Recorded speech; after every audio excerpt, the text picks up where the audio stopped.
All right, hi everyone. I'm Katie Giardello. I'm a project consultant on the MiTransfer pathways and the MiTransfer.org statewide projects that most of you are pretty familiar with since you're logging in today for some project-specific detail. We have a pretty full agenda this morning, but we've also tried to reserve ample time for questions. We know that there are still a lot of questions about what this work entails and how to do the technical aspects of the work.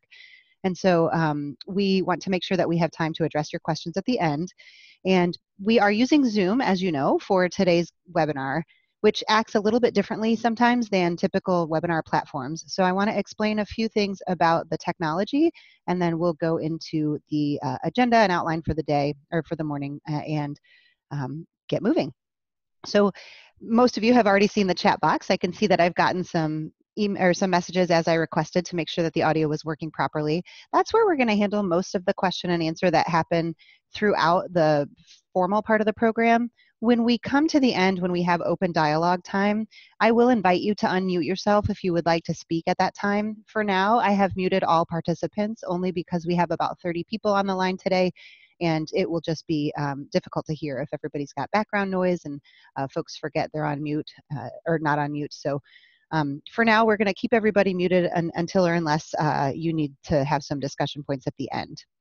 And I will be monitoring that closely as my colleague, Donna Petras, will be handling the majority of the webinar program today. So this webinar, as you all had received an email about it, is meant to kind of inform you as to what the next steps are in the phase 1 MiTransfer pathways that are under development. So I am excited to be on the line today along with several of my colleagues to share some of that information, as I know you all have been waiting for it. And I'm going to go ahead and just make sure there are no questions about the technical aspects before we move forward with the program. If you do have any questions or problems, you can certainly put those into the chat box. You can send it to everyone, or you can also private message me through that chat. And then in order to unmute yourself if the need arises, you should see a little microphone with a red line through it next to your name. In order to make yourself speak, you simply click that and take the red line away. Or actually, when you hover over it, I think it actually gives you an unmute button. So that's how you'll handle yourselves as far as audio goes. I'm not seeing any questions about the technology coming in, so I'm going to go ahead and turn it over to my colleague, Dr. Will Emerson, who is on the line to provide an update from MASU and a quick word of welcome.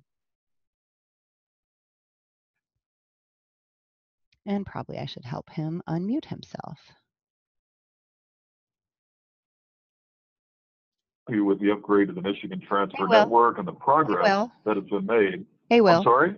You were muted, yeah? So you'll want to start over. Okay.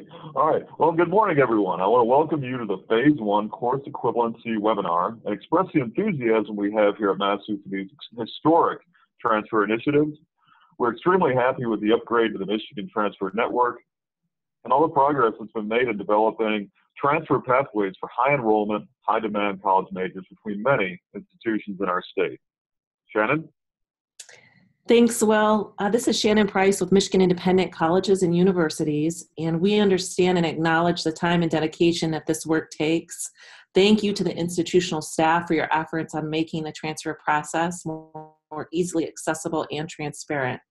My favorite part about today's webinar is the review of technical resources and the assistance that is available to you, including video tutorials. So with that, welcome to today's webinar, Phase 1 MiTransfer Course Equivalencies. Thanks, Will and Shannon. Those of you who've been following the project know that we have been working really closely with the 3 associations that represent the community colleges, public universities, and private and independent colleges and universities. And it's been a wonderful journey so far, and we're very excited to be moving, I think, moving into the heart of the work, which is engaging more closely with all of you and making sure that the transfer pathways that have been conceived by all of you and those that are participating in the representative leadership groups actually come to fruition and work the way that people hope that they will for students and for institutions.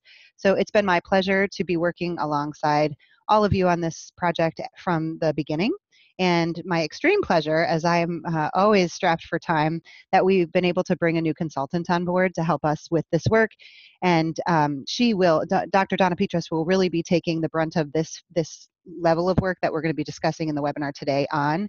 and she will certainly have support from all of the project staff, including myself, but you will be, I'm sure, just as pleased to be working closely with Donna as I am. So I'll let her introduce herself, and then we will move on.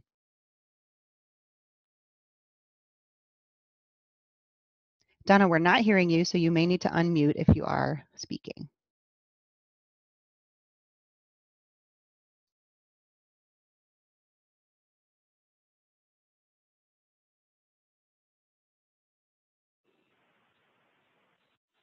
Okay, now I'm unmuted according to the wonderful robot that talks to us. Good morning, everybody. Am I coming through okay?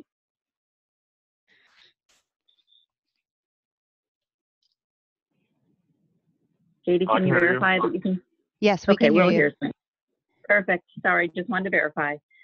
Good morning again. It's a pleasure to be working with this project. As many of you who may know me, I've worked with Transfer in Michigan for quite some time. So it's very exciting to see the progress that you've made since I kind of semi-retired about 3 years ago, and I'm looking forward to working with all of you. Thank you. All right, thank you, Donna. So we're going to quickly go through an agenda for what we're going to cover today. I will give you a very brief update on all 3 phases of the MiTransfer Pathways project, and then Donna is going to get right into the meat of the program by discussing how we're going to move forward with ensuring course equivalency amongst all participating institutions. We'll briefly cover how you can get secure access to the MTN. Most of you should already have that, but I know not all of you probably do, so we want to make sure that you know how you can get that access, because we think it will be important to your continued engagement in this work, and certainly necessary to be able to view the reports that we've developed to help this work move forward. We will end with a timeline, and then, as I said, we hope to have some ample time for question and discussion at the end.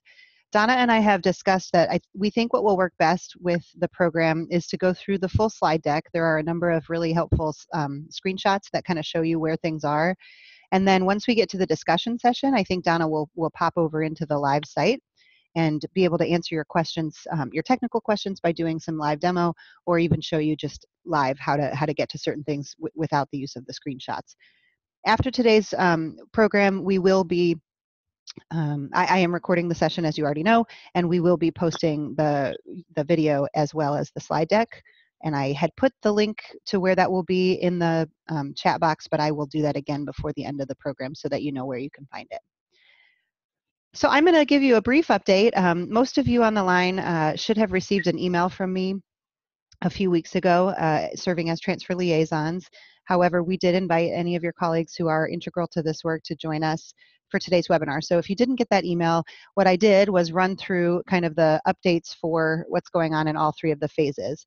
One of the things that we know has been a source of confusion is that people thought we would have signed the agreements for the phase 1 pathways already, because we had intended to do that in May. What we found as we began to draft the agreement is that we needed a little bit more time to really finesse the terms of the agreement and make sure that they met the needs of all participating institutions, particularly the universities that receive the credit that is underlying these pathways that we're building. So there was a bit of a halt as we are still actually negotiating the terms of the agreement template, with the help of a representative body of individuals from a variety of colleges and universities around the state. I believe that's going well. I think we all hit maybe a wall there, and we were a little frustrated with the lack of progression, but I think that this next phase of kind of negotiation and refinement of the terms is going well, and it's going to be providing providing you with much more clear detail about what it means to participate in the pathways. And people say, well, why didn't you do that first? Why didn't you tell us what we were agreeing to first? Well, there's a lot going on with this project. So we kind of needed to get things together, figure out what it is that we could do and what people had appetite for, and then try to form a structure to allow that to happen. Sometimes I think people are frustrated because we can't always answer your technical questions. And I like to, the best way to describe that is we're a little bit building the plane as we fly it. This is a brand new paradigm. Most of you know that. Michigan has not done something to this level of detail on a state coordinated level. So there's just a lot of growing pains that come with that, and some unintended or unanticipated stumbling blocks, if you will, or just questions that needed to be addressed. So The phase one, that's kind of where we are with the articulation agreement status. We expect that over the next 2 weeks, the articulation agreement team will complete its refinement of the terms of the agreement. We are receiving input from leaders that represent all of the different sectors involved in this project. And so far, so good. We think that we will be able to hit our adapted timeline, which we'll go over with you in today's webinar, to sign these agreements this fall.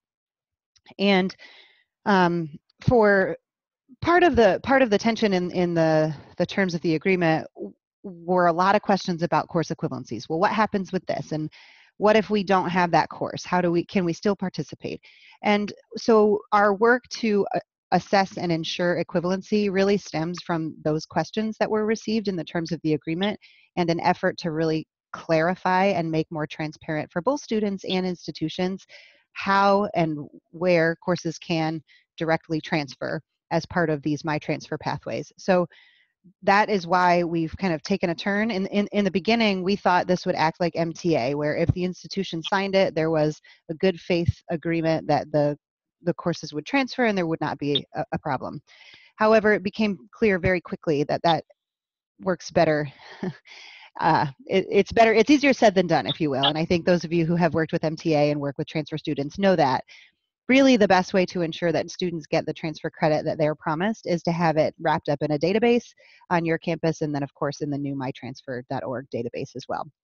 So that's why we're doing this in phase one. We will do the same thing for phases 2 and 3.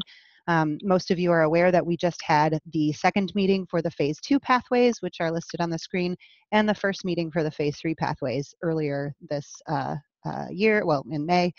And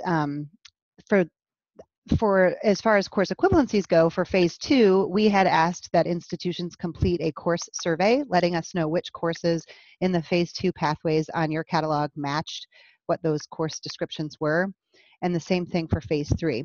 The phase 2 survey has been closed. I have left the phase 3 survey open longer than I anticipated because we did not have as many people filling it out as I had anticipated.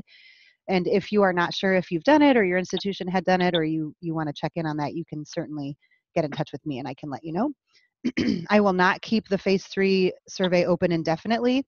We need it to build the course equivalency matrices, which you're going to be seeing here in just a moment. There are a few other dates and deadlines in the emails that we have sent you. Again, if you need a review of those, you can contact us separately, but I think we'll move forward at this point.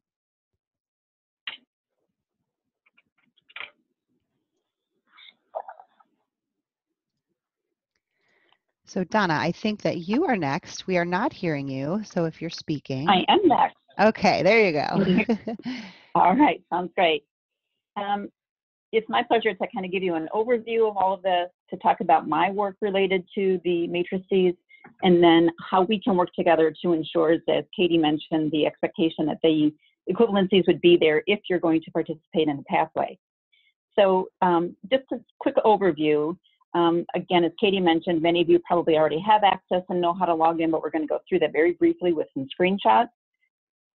We're also going to look at the an overview of the information within the matrices, and then also give you some steps in terms of documenting and reporting out to me and working with me as far as where equivalencies may not exist currently.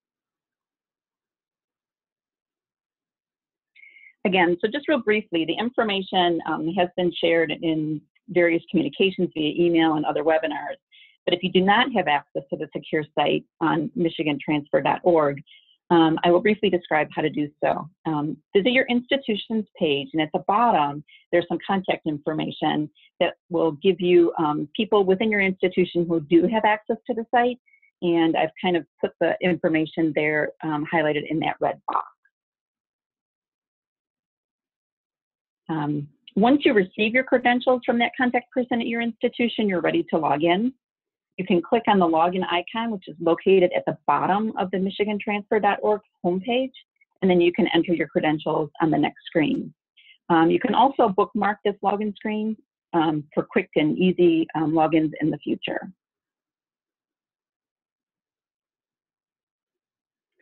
At this point, you will either be redirected to a dashboard page once you do sign in. But if you navigate to other areas of the site and you want to get back to the dashboard, you can click on the home page, and then the dashboard icon is in the upper left part of the home page, which I've circled on the top screenshot. And then at the bottom is the screenshot once you do get to the dashboard, and I've put an arrow there where you would actually click on reports to get to the next step.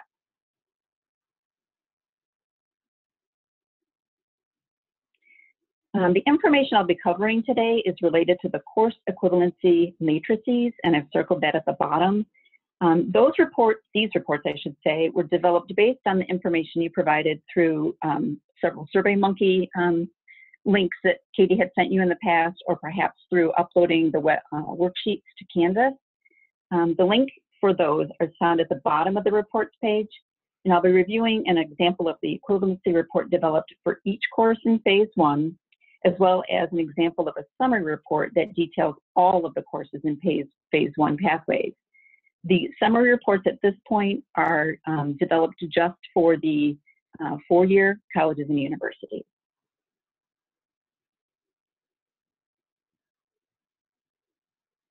So once you click on the course equivalency matrices, you'll see a long list of reports. And again, that's the top screenshot with the red arrow.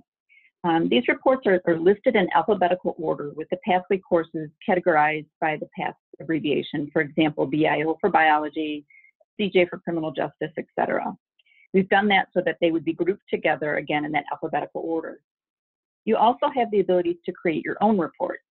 For example, for this example that I'm showing you, I've chosen the biology pathway, Biology 1 course to review. The next screenshot on the bottom shows a summary of the information that you'll see once you click on that report. The next step is then to choose the View Matrix from the top menu. I'm hoping everyone's following. If not, put your questions in the chat box and we'll get to those at the end. So when you click on View Matrix, it generally takes a few seconds for the report to appear because the system is pulling all kinds of information from the MTN directly. Let me review what this report is telling us. You'll notice at the upper left corner, it says by receiving institution. So the receiving institutions are located from left to right at the top, and they are in alpha order with the public colleges and universities first, and then the privates follow. The institutions listed in the first column are the sending institutions, and those are listed by community college and then the public universities and then the private. So just to give you some sense of kind of what we're seeing, the green boxes are good. So think of green as good. Those show that a direct equivalency is established in the MTN between those two institutions. So for example, in the screenshot, Mid-Michigan Community College's Bio 111 transfers to Central Michigan is their Bio 112. Part of what we need to focus on moving forward are the gray cells, and I've kind of pointed to those with the red arrow in the top screenshot. Gray cells indicate that an equivalency between those institutions has not been entered in the MTN. That may mean that an equivalency exists but just has not been entered, which is a quick and easy fix, and I'll go over that a little bit later as well. It can also indicate that those are the areas we really need to work on. So if you look at these reports for your individual institution and you see consistently gray going across, let's say you're a community college, that may mean that you need to really work on your course. So modifying it a certain way to make sure that it's acceptable at the institutions, the four-year colleges and universities that your students may be wanting to go to.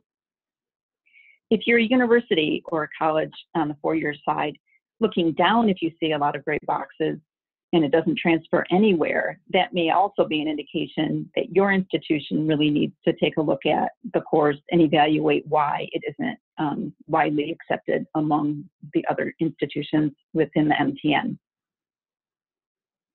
The screenshot at the bottom, I wanted to show you an example of that where a red cell, and I pointed that out with the blue arrow, indicates that the course from the receiving institution is not in the MTN at all. So both community colleges and four-year colleges and universities should run these reports for each course in the phase 1 pathway and really take a look and see where green boxes aren't occurring, so or green cells, So take a look at the gray boxes as well as the red.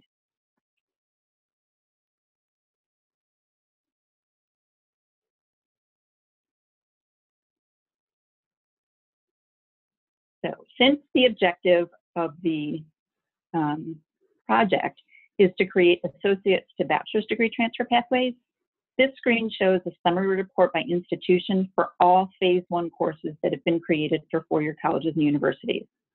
These reports will begin with the word summary, again, to help you find them in alpha order. And then the report is most likely to be useful for the four-year institutions to review their equivalencies, again, looking for the gray and/or red cells to indicate which courses and with which sending institutions they need to work with to establish an equivalency. Again, this is just a really nice summary for the four-year institutions to kind of look overall at each of the phase 1 courses to see where gaps may be occurring.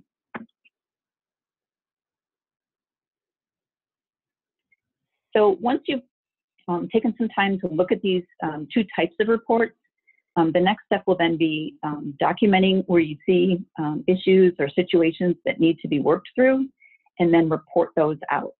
So for red cell issues, if an equivalent course exists but is not in the MTN, again, that's a simple fix. Contact your institution's appropriate contact to request that that course be added if you know that equivalency is already established between the 2 institutions. If you see gray cells, there may be there's a whole host of types of inaccuracies that may be there. You can document that error and then just send it to me via email and provide the correct information. Maybe in the course survey or in your worksheet, you inaccurately put the course code or the wrong number, or perhaps we have even entered it wrong, even though you sent it correctly. You know, we've gone through a lot of courses, Katie and I, so you know, we've done some quality checks, we've done some audits to make sure the information is correct. But if you do find something simple like that, just send it to me in an email and I can make the correction.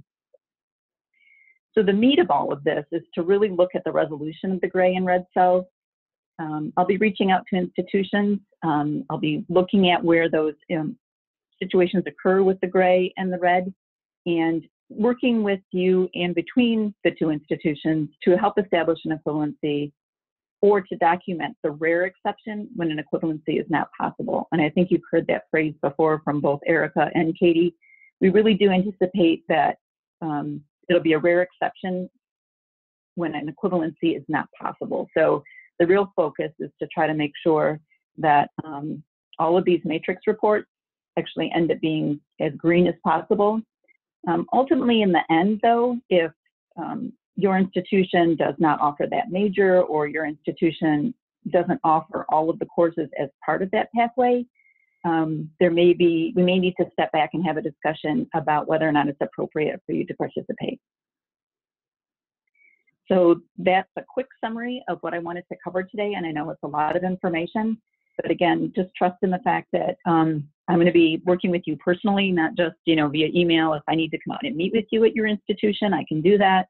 We can have conference calls over the phone between the 2 institutions. So we're really going to work together to try to make sure this gets done.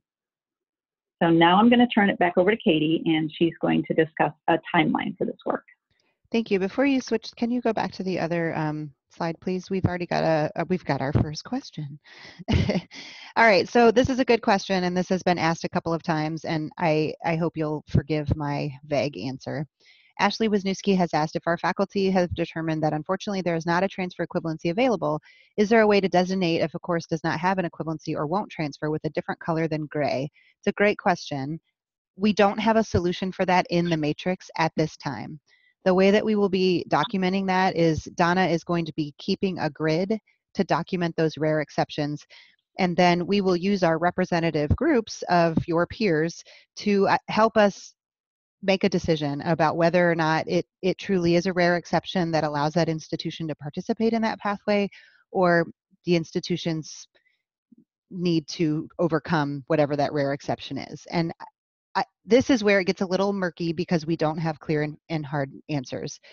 In the case of faculty just not agreeing that courses are equivalent, that's where Donna will come in and try to mediate between the institutions and uncover whether or not there is a deeper underlying issue that's present, because everywhere else in the state, it becomes pretty easy to see where some of these special snowflake issues live when you look at the grids and they're green everywhere but in one or two boxes.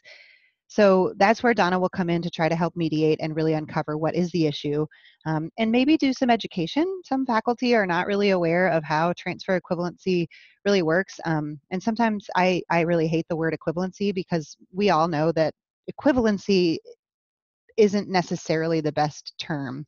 What we're really looking for is transfer alignment. And the established protocol across the country is to meet 70 to 80% of the learning outcomes in a course in order to take it for transfer. However, we know that institutions and departments have their own kind of thoughts or reactions to that. And certainly there are some courses when I worked in Ohio that had a 100% no contest kind of learning outcomes matching process where all of the outcomes had to match completely or the course could not be aligned for transfer. And again, I think that's where Donna will come in. I am not sure if the database will allow us to manipulate the cells in order to change those gray boxes. So that becomes tricky for you all in using them as kind of an assessment tool. But our plan right now is to do the best we can with the technology behind the database, and then to document those rare exceptions and vet them amongst your peers and make a decision. So I hope that helps, Ashley. My expectation is that you would have that conversation with Donna, and then she can take it from there, if you will, to kind of vetting that situation and seeing whether or not it works for the pathway. And I'm going to speak to that quickly. Okay, Ashley says that helps. You're welcome. So please feel free if you have other questions to go ahead and type them in. We just have a couple more slides and then we can open it up for more open discussion. But one of the things that I wanted to say about this whole are you in or are you out, are you participating, are you not? From the beginning, it was extremely important, particularly to the state universities, to exert the constitutional autonomy that is afforded to them by the state constitution and make this voluntary. In at least 20 other states around the country, this is written into legislation that institutions will participate and they will make these transfer bridges. Or there's even stronger language that says that you will take the full associate degree and there's no work done to really do the alignment for the courses, which in my opinion is not the best policy. But now I'm on record saying that, so everybody knows how I feel about that policy. But I'm actually really proud of what we're doing in Michigan because I think, and I think even though this is painstaking work that's going to be happening over the next few months, this is the backbone of these agreements. If the courses don't transfer, it's not a good transfer agreement. It doesn't work for the students and it won't work for your institutions. You'll just get hosed up in the minutia and it just won't work well for anybody. So I'm really glad that we're going through this process. However, if it comes down to the fact that the courses can't be transferred, that does become a problem for participating in the agreement. I don't know if people think I'm being a jerk when I say this, but I've begun to just say, well, if you can't transfer the courses, you can't participate in the transfer agreement. And that sounds silly and maybe I'm being tongue in cheek, but we really do feel that way. This is not just something that we're trying to put on paper and say we did. This is something that we're trying to do for the betterment of all of us, not just our students, but of course they are the primary concern in this project, but also our institutions. We've heard from so many of you that this is really helpful. It's provided a great deal of interdepartmental communication on your campuses, and it's created new relationships between institutional partners that didn't exist before, or maybe smoothed over some that had been contentious for a little while or whatever. So I know that it's painstaking, and as Donna said at the beginning, we are all so grateful that you're hanging in there with us and that you're sticking with us till the end here. We have heard from people that this is moving too slowly, that people are disappointed by the progress, and in my opinion, we're moving right on track because we're doing it right. And this isn't just, as I said, something we're putting on paper. It's real structural issues that we're dealing with. So that's where I'm at with that. I don't see any other questions yet, so let's go to the timeline and then we'll have more time for questions here in a minute. So when do you have to do this? This is another thing that's a little tricky because we throughout have tried to make this really open and just let people come in when you're ready to join the agreement and have everything kind of situated. However, that's part of the reason why we haven't been able to sign an agreement, because people needed more time, and we wanted to give that time again to do this the right way. But we did need to kind of set a threshold so that we can at least get the first set of pathways going live. And for us, that's going to be the September 30th deadline. So between now and then, you have the opportunity to work with Donna or the others on the project staff, but primarily with Donna in terms of communicating and documenting any issues you're experiencing with the course equivalencies. And then our expectation is that you will have resolved those in one of two ways by September 30th. Either the equivalency can happen and the alignment is there and you can have that loaded into the MTN, because what we are finding, as Donna already said, by and large, some of these equivalencies already exist. They simply never made it through the chain of command, if you will, to get into the database. So those, in my opinion, I'll say it's an easy fix, and I'm not on your campuses, so maybe it's not an easy fix, but to me, that's a little bit easier to deal with than having to create a new equivalency or particularly pull faculty in who may disagree that courses are aligned. So if that's the issue, and there is that rare exception that we have been talking about here for the last few minutes, the deadline is still September 30th to describe that rare exception to Donna. And as I already alluded to in my answer to Ashley's question, we expect then that Donna will vet those rare exceptions with our various project teams. So we have a team drafting the agreement terms, the articulation agreement team, and then we also have a MiTransfer Pathways team who has helped us architect this whole process. And my expectation is that we would pull from both of those teams, as well as our academic leaders from the different associations, to vet those rare exceptions and see if they really do work for a transfer agreement or if they don't. So that is kind of where we're at, what we're looking at. And the reason that we need to have a deadline is because the agreement, when it comes out to you all, to your institutions to sign, we will have it bundled with actually there will be more pages of appendices than there will be of the agreement terms, because the appendices will include a bundled set of all of the worksheets that you all have submitted that indicate how your program fits into the MiTransfer courses. We will also have all of the course equivalency matrices as appendages to the agreement, as well as this rare exceptions document grid that Donna is developing. So you guys are not going to have to fill anything out about these rare exceptions. You're simply going to have to communicate with Donna. So she's going to reach out to you, and then you will get in touch with her, whether you call her and talk with her on the phone or you let her know via email what the issue is. That's how those rare exceptions will be documented. And the reason that we need it by September 30th is so that we can then do the tedious work of bundling up and packaging all of those appendices as we then circulate the full agreement in each pathway to all of the institutions that intend to participate to sign. So that's the timeline. Let's go through the last few slides, and then I'm seeing some questions come in and we can open this up for further discussion. We went a little bit fast today, and we understand that you may have other colleagues on your campus that may need to experience the same kind of training or orientation to these reports and the new website. And so we've created several short training videos, as well as a few written documentations, which are linked on the screen that you're seeing here.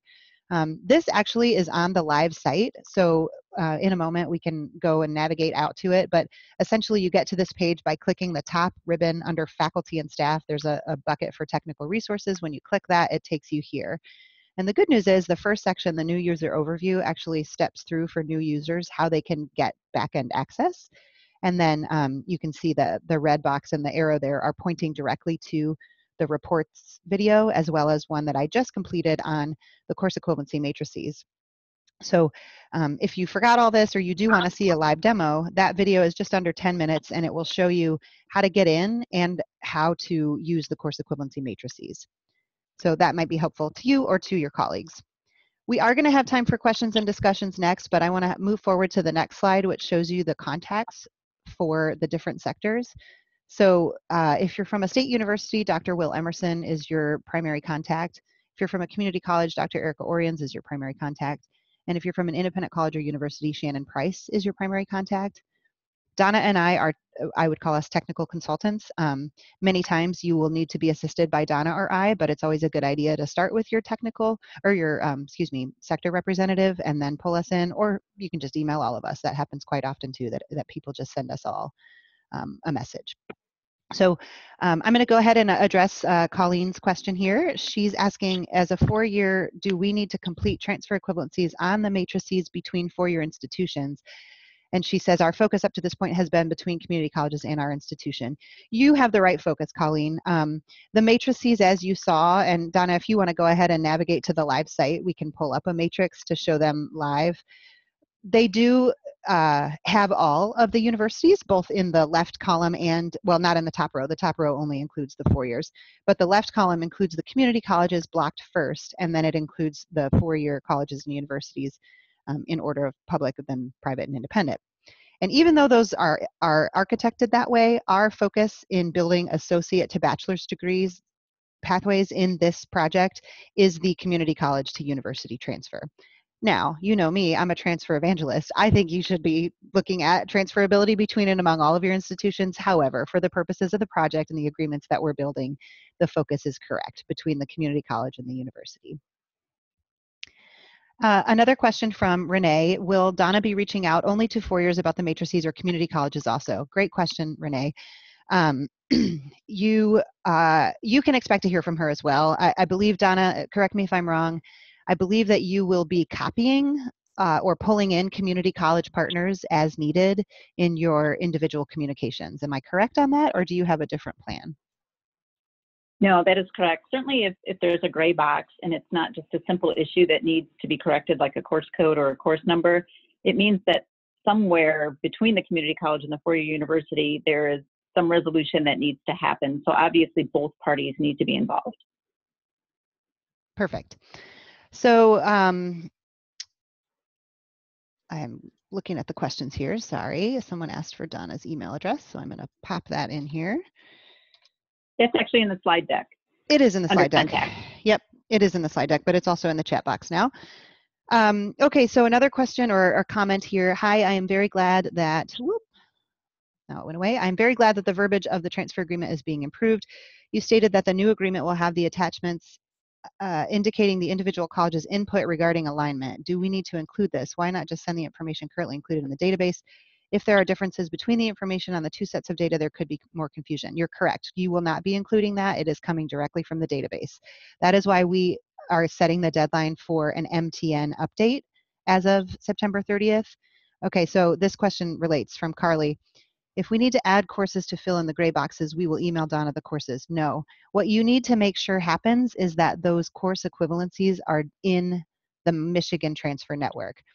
So those of you who have been following this project from the beginning, you will remember the matrices that I created painstakingly by hand by looking up all of your catalog information and actually doing a hand audit from the old Michigan Transfer Network. These matrices were built on that concept. But the fantastic thing is, the only thing we have to manipulate is putting your courses in along the top row. The information then pulls directly from the Michigan Transfer Network database.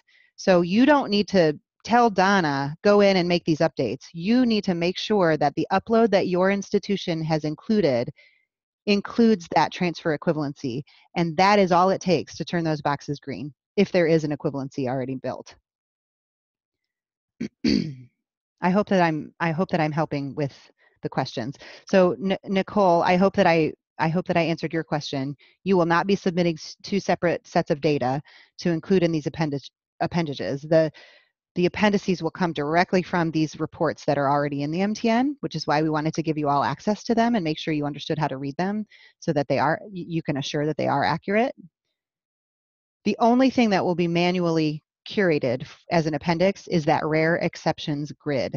And we expect that that will be few and far between. There should not be much information included in that rare exceptions grid. Okay, Nicole says, thanks. Carly says, is there a way to just enter a few new courses? That's a super question. Every time you upload a new file to the MTN, the old upload will disappear. I believe you're correct. I believe it has to be a full overwritten upload. Does anybody else who's on the call and does these uploads for your institution know if I'm right in answering her question that way? I'm going to text Erica, who's our real technical guru, and make sure that I have that right, but I am pretty sure that that's the case. Yeah, Renee is affirming that. I am almost positive. That's how the old site worked as well. Okay, perfect. Carly says yes. Okay, so we are correct in that understanding. It does have to be a brand new full file upload in order to correct that, which is a little tricky, but I think it's just the best way to make that happen. Okay, cool. So several people are affirming that. We don't need to ask Erica. She's good. Or we're good here. That will be a little bit tedious, but again, our hope is that if we deal with this on the front end, then it will be sustainable for a little bit longer. Okay, I have another question here. Before I answer it, Donna, do you want to say anything about what you're showing live? I was just scrolling down so that people could see the list of summary reports that are near the bottom of the listing. And I should also clarify that what Katie and I are using for this purpose on the webinar is a test account. It says Delta College, but it's really not. Neither of us are affiliated with that institution, but it gives us a chance to kind of show you what you will actually see when you go in and try to look at reports and things like that. What Katie and I have access to, in which you can also see in the screenshots within the webinar slides, is a little bit more options as far as developing these matrices and including more information that you might be able to see just for your institution. There's also a lot behind the scenes because we have the opportunity to make a report live or not live. So when we go in, we see way more, probably close to 150 different reports that we are developing or working on for the different additional phases, et cetera. So I just wanted to kind of give you a quick summary. The other thing that you will see is that on this column that I'm pointing to, the created by, you'll see who actually created the matrix itself. And so that gives you an indication too. Now, if you had developed one on your own, you would actually see your name there. And to do that, you would actually go up here and create new matrix. So, and some of you have actually already done that because we can see that on our screens, but there are some people, individuals at institutions that have created matrices that are helpful in working out those equivalencies at their own institutions, and that's certainly something that each person can do. Awesome, thank you, Donna. Also, if you scroll down, Donna, I want them to see the templates that are there as well. I'm sorry if you already said this. I was reading something. I didn't. I did not. Say it, though. Okay, so down at the bottom, you're going to see template, template, template, template. This is a great way to start building a matrix if you decide that you'd like to log in and play around a little bit. Using those templates instead of starting a brand new matrix might be a nice way to kind of get your feet wet. And we are also willing to, I'm willing to give you input on matrices that you may be looking to build. I've had a couple people say, this is what I'm trying to do, how should I build it? And I'm happy to walk through that with you, and I'm sure Donna is as well. But those are available to you as well. And I know Donna alluded to this earlier, but I just want to mention it. There are not summary sheets for the community colleges, only because, not because they're not important or we don't think you should be assessing transferability. We do think you should be proactive in doing that. However, these reports are based on data input by the universities as the receiving institution, I should say. And in this case, because our project is building associate to bachelor's degree transfer pathways, the bachelor's or receiving institutions are the ones that need to have this input into their data. And that's why the summary sheets are focused on that, because we just have limited project resources. So several community colleges have already built similar summary sheets, and they said they've been very helpful to them. So our community college partners may wish to do that as well. And several people have already said that there are a host of other ways they might be utilizing these reports outside of just the MiTransfer pathways, which I think is fantastic. And there will be a webinar hosted by Macro later this month. Hopefully some of you got the information about that, and I can certainly send the registration link. But it will go into use case summaries from Macro members about how they will be using all the different reports available on the MTN. So if you're interested in that, I will put the registration link into the chat box, and we'd love to see you on that webinar as well. Okay. A couple of other questions that I want to address here. This is a good one from Na Lee. Continuous improvements are made to programs each year. If there is a change in course ID/name, how shall we report it? Do we have a plan to update the sheets each year? Yes and no. The input that we've received from our articulation agreement team in defining the terms of our agreement is putting a 3-year shelf life on these agreements, which is pretty typical to what institutions use for articulation agreements on their own campuses. However, we know that, and some people cringe when I say this, but we know that curriculum is dynamic. It's not static. Usually it changes as soon as you sign the articulation agreement, and then you got to update documents 15 times and make sure that everybody re-signs and that everything's good to go. So this is no different than what already exists out there, unfortunately. There is a mechanism being written in to allow institutions with any course changes or program changes to work with their sector representative in order to communicate that among participating institutions and make updates and modifications to the worksheets, which would then mean that we'd have to rebundle the agreement and repost it for everybody's awareness. So that's right now our best plan to addressing curriculum changes. We, again, building the plane as we fly it, we haven't yet built a more technical or directed excuse me, protocol for those kinds of changes, but we did put that language in and expect that the sector representatives will help the institutions handle that when it occurs. All right, let me go through here. All right, this is a question that I've got in my email box waiting to respond to, actually. We found that some community college courses at the 100 level have the same course title as some of our courses offered at the 300 and 400 level. We discerned that these courses would not be equivalent in the content and rigor, even if they have the same title. We are assuming that these would be included in the rare exception category. Again, kind of. So first of all, a pet peeve of mine is that course titles are not the way to match up transfer alignment. Course outcomes certainly are, and it sounds like you've already done that by indicating that the content and rigor are not the same. So to me, this is an issue, and this is an opportunity for the institutions to make some decisions about make some clarifying decisions, if you will. So I've seen this in the case of, I think it was accounting. I think there's an institution that has an accounting course. I think it's managerial accounting. So they decided that actually their managerial accounting course is not aligned with what they believe the managerial accounting course included in the MiTransfer pathway is. They believe their accounting 2 course is.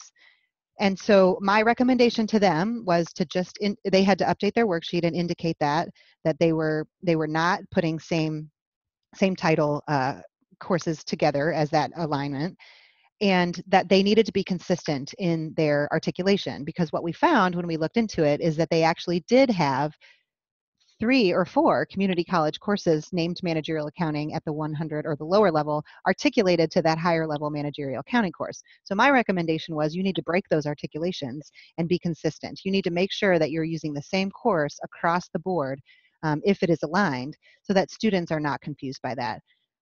Students will still come to you upset and disappointed that they're retaking, if you will, and I'm putting that in air quotes, which you can't see because we're in virtual world here. They will not understand, because to students, they're taking the same course, right?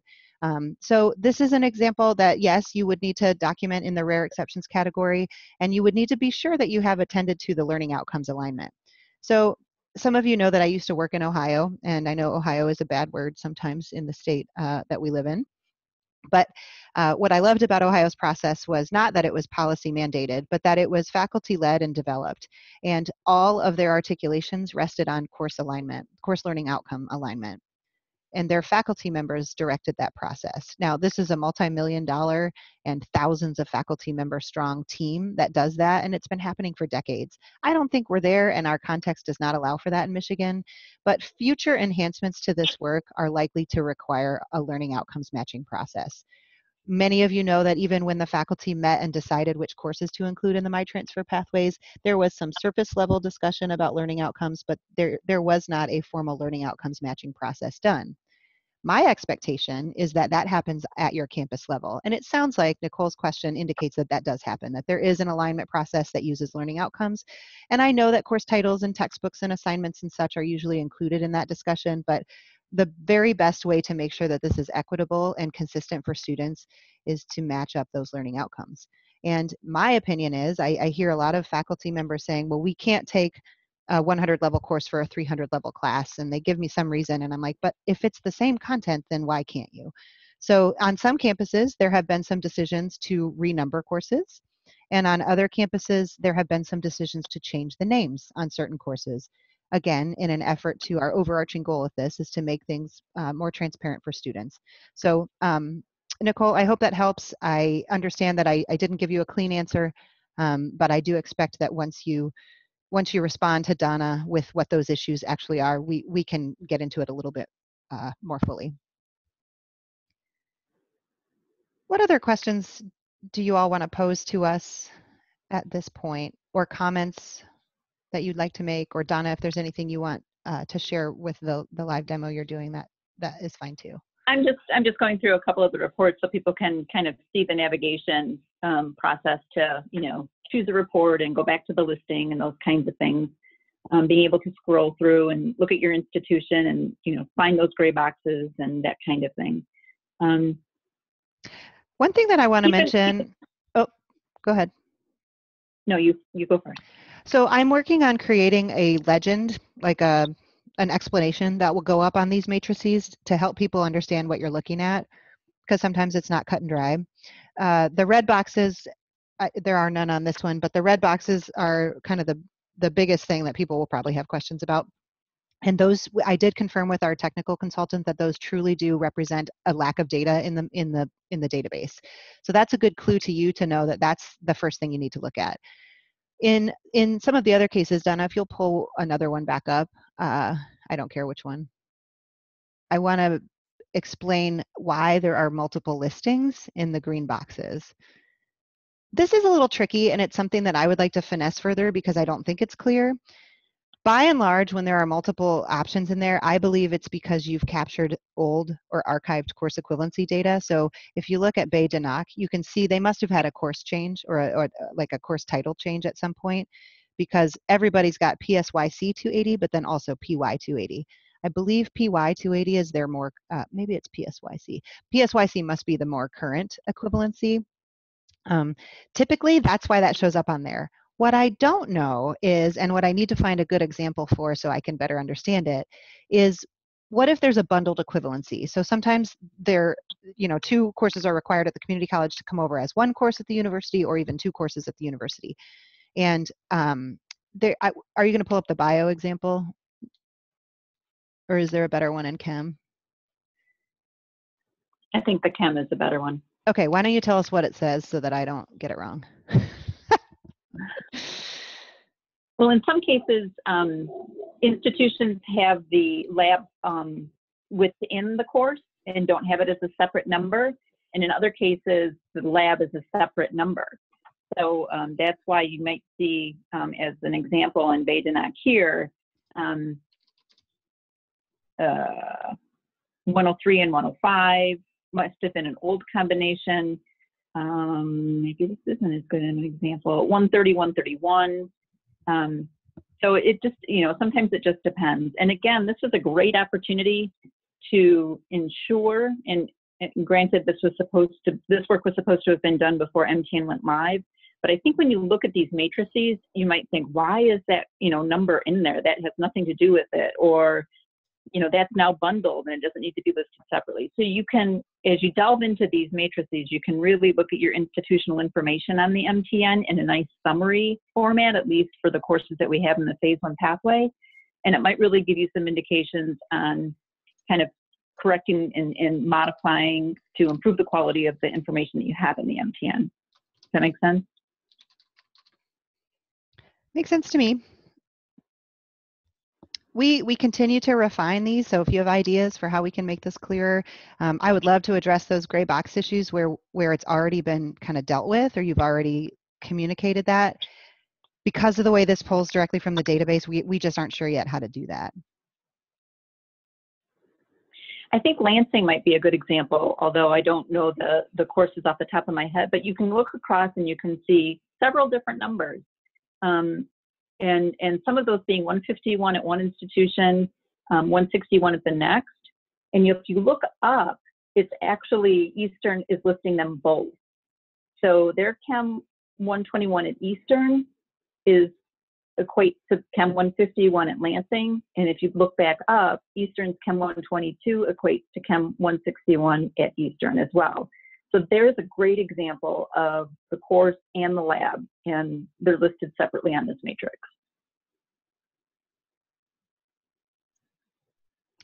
Thank you.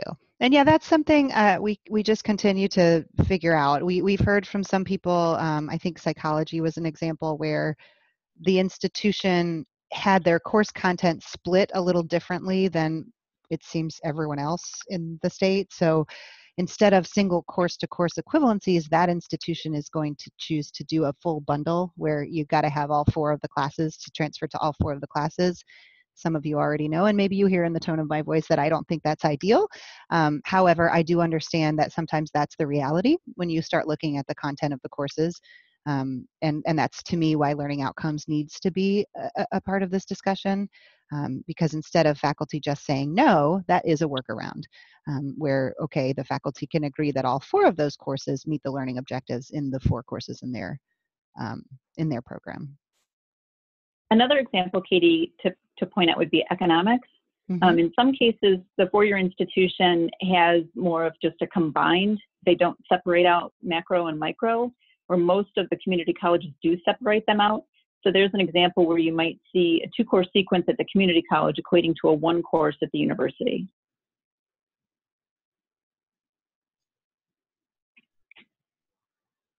Any final questions? I know there are just a few minutes left in our time together this morning.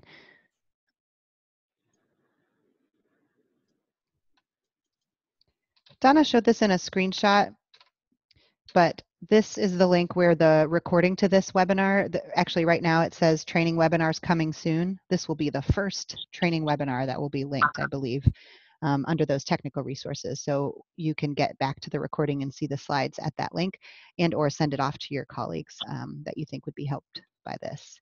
Okay, a couple of other questions coming in here. Is August 1 still the timeline for phase 2 and phase 3 survey courses to be loaded? Well, phase 2 surveys were supposed to be done in December of 2018. And then they were going to be done by July 1st. And I did close the phase 2 survey only because Donna and I are still working on them. And I did verify we have not turned them live yet. We are building them, but we haven't been able to turn them live because the majority of the institutions listed say no survey response. And people got upset. People don't like being called out like that, I guess, in a public manner, which I understand. But the matrices are only as good as the data that's included. So if you didn't fill out the survey for phase 2 and you need to address something with phase 2, please contact me directly, and I'll put my email address in here. However, I did leave the phase 3 survey open, and I can go ahead and give you the link. However, it works best if you only have 1 person completing the survey for your institution. Otherwise, the course data gets really convoluted. So if you're not sure if your institution filled it out, it's very easy for me to go look it up, and I can do that for you. Katie, I have a question based on what you had said previously where the webinar would be located. Will it also be on michigantransfer.net under events? I think so. Unfortunately, I'm Okay. having a lot of trouble with I'm going to send you guys the link to what Donna's talking about.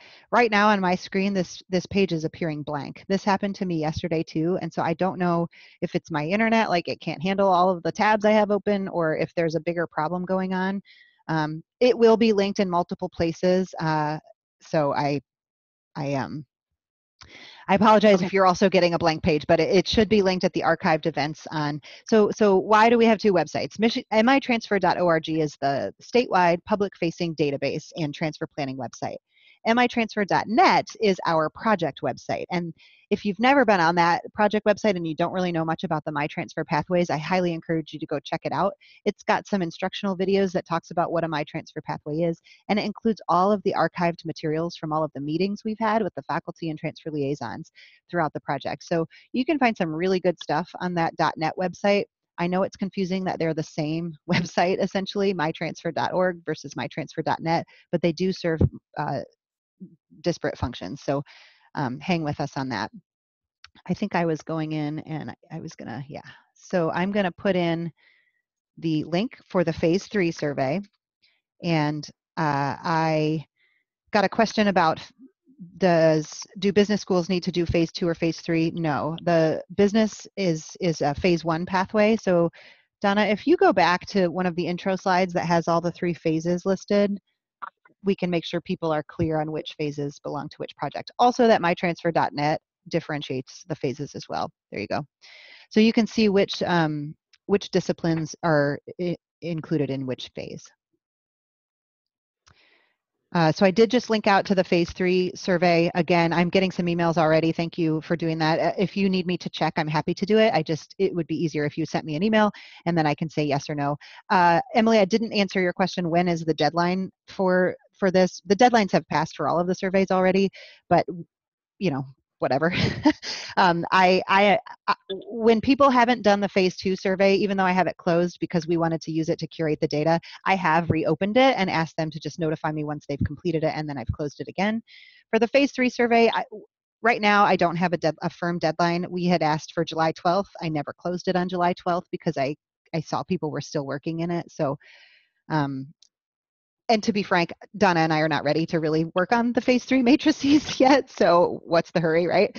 But I expect that we will have those up and running before the phase 3 meeting 2, which happens in October, because those matrices are really helpful to finalizing what the MiTransfer pathway courses are, and making sure that people can see at least a scan of what the current transferability looks like. Okay, we have come to the end of our time together. I appreciate those of you who stayed on for even an extra minute as we went over. If you have further questions, I highly encourage you. Donna pulled up the contact list. Highly encourage you to contact us with questions. And yes, Emily, I agree with you. The matrices should be ready so that we know what's going on when you turn in the worksheets due September 27th. I can only do that though if the institutions give us the data. So I can think about that and whether or not we need to turn that off, or if you have a suggestion, Emily, for when you think we need to turn it off and how to get people to fill it out, then let me know. But we will certainly be in touch with you all. We will try to send regular updates as we are able to. We will certainly let you know once we believe the articulation agreement terms are refined and ready to go. And hopefully that process will go well as we solicit the final signatures. I'm going to go ahead and shut us down. I will look forward to hearing from you all with any questions you have for me. I'm sure Donna and my colleagues at the other associations will also welcome your questions. And I will wish you well on this Wednesday morning. Thank you all for joining us.